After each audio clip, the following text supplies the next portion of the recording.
Buona giornata a tutti da Renato Scano in diretta su Media Web TV Europe. Siamo all'economia con le ultime notizie. Da un'analisi della CGIA di Mestre si evidenzia che per rientrare nei parametri dell'anno precedente all'avvio della crisi, esattamente al 2007, dobbiamo ancora recuperare 4,2 punti percentuali di PIL e 19,2 punti di investimenti. Per cui per tornare ai livelli pre-crisi si stima che bisognerà attendere il 2024. Rielaborando i dati, infatti, la CGIA di Mestre conferma per il prossimo anno una crescita del PIL allo 0,8% ed evidenzia anche il rischio di una manovra bis.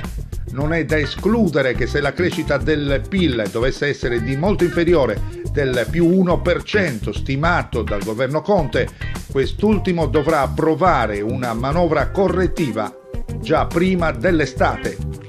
A distanza di 10 anni, calcola la CGIA, i consumi delle famiglie italiane sono meno dell'1,9% e il reddito disponibile in calo del 6,8%.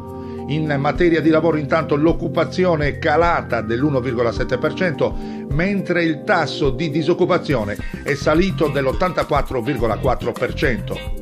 Se nel 2007 il tasso di coloro che erano alla ricerca di occupazione si attestava al 6,1%, nel 2018 è salito al 10,5%.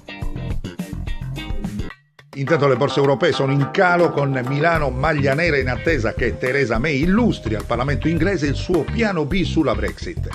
Piazza Affari cede lo 0,7% davanti a Francoforte, che si attesta al meno 0,5%, e Parigi alla meno 0,2%. Londra è invariata, mentre la sterlina perde terreno sull'euro. Lo spread BTP Bond si muove attorno ai 250 punti base, con gli investitori che temono una frenata sull'economia dopo gli avvertimenti di Banca Italia. Nel vecchio continente intanto arrancano le TLC, con Deutsche Telekom al meno 2,5% e TIM a meno 2%.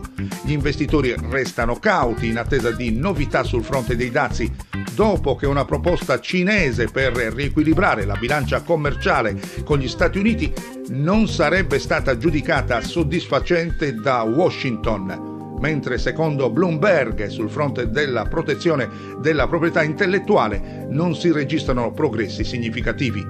Sono queste le ultime notizie giunte in redazione da Piazza Affari Milano. Aggiornamenti nelle prossime news su Media Web TV Europe.